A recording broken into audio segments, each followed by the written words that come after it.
intervention, let me tell you first and foremost, before I go to your question, is that what we are using is dirty float. Dirty float is CBN only intervenes when it sees the danger that the market is being overheated or there's a lot of speculation, either because there's shortage or there's in excess. So we use the type of monetary policy we use in exchange rate is called dirty float. Now, the issue of the economy is growing, but nobody is feeling the impact. I have been saying that you don't grow economy based on figures you sit in your office to compute. In fact, last year I wrote that God said, "Let there be light," and that was light. And the Konjiwala tried to mimic God by saying, "Let there be job," and there be job. What grows an economy is a nation's ability to produce most of the things it consumes and possibly exports. And for a nation to do that, a nation will do what I call horizontal economic development. Horizontal economic development is where you engage small businesses so that so many small players will be involved in the economy, to the extent that multiplier and trickle-down effect will grow. But when the economy is growing without effect, it's because the multiplier effect is growing without trickling down, without having trickle-down effect.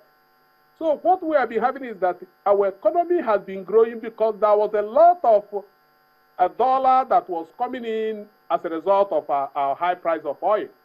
And a lot of loans, money were borrowed in order to spend the money, and so imports were growing. So that was the type of growth we are talking about. Because in the United States and other countries, for the economy to grow, you have to look at the number of jobs it creates every month.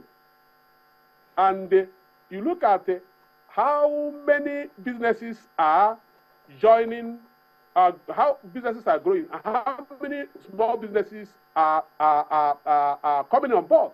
But when you grow an economy based on few people who are importing rice, or who are importing cement, or maybe who are bringing a foreign exchange, and they dump the foreign exchange for Nigerians to buy foreign made goods, because that's what we have not even thought about.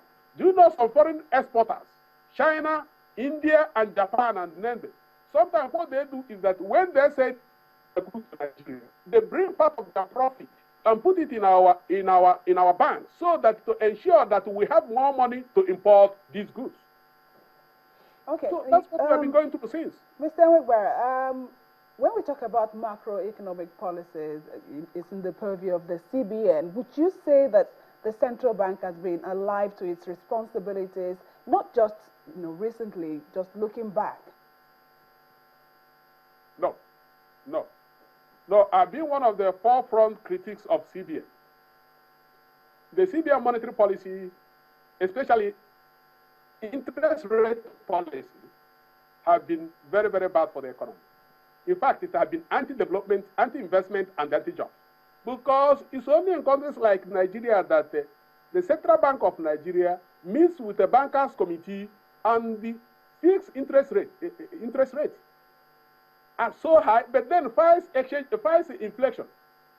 In most developing economies, what you fight is interest rates, so that there will be more money made available to businesses.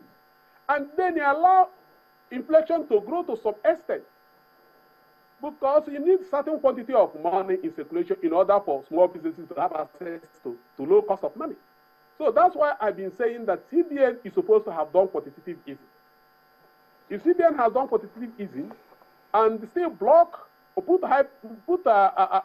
blacklist certain items from being brought into the country, and then ensure that fiscal policy makers put ban on some of these goods, I will assure you that the Nigerian economy will have taken off. But CBN, look at CBN CRR, cash reserve ratio policy. CBN has, when Sanusi, the tail end of his administration, because people like us were putting pressure on him that CRR of public deposits is too low. The percentage is too low. So it's encouraging public office holders to put fixed money that belongs to government in high interest yielding deposits. Okay, Mr. Nwegbara, we have to go. I'm not sure we're done with this conversation. We'll come back to it. Yeah. But we have to go with this in closing.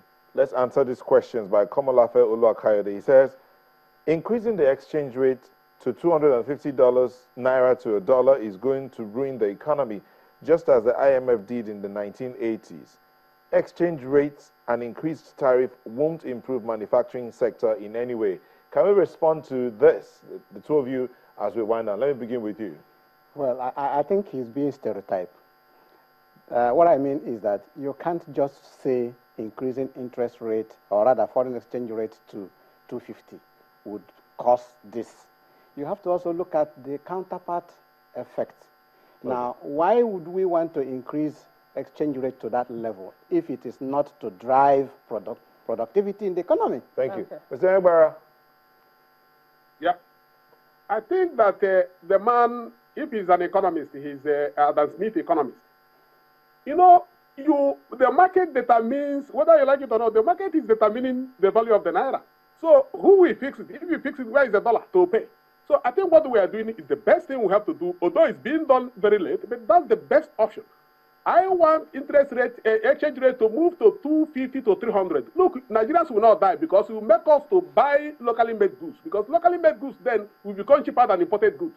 It discourages Nigerians from going to do medical tourism. It will discourage people from sending their children to the best, so-called best universities when our own universities are not all that bad. It will discourage Nigerians from going to so many countries on so-called vacation, where we have places to do vacation in this country. So I welcome it, and we shall drive it to the point that we get to. Thank you. Thank you, Mr. Egbara. Mr. Egbara is a financial analyst. This conversation will continue.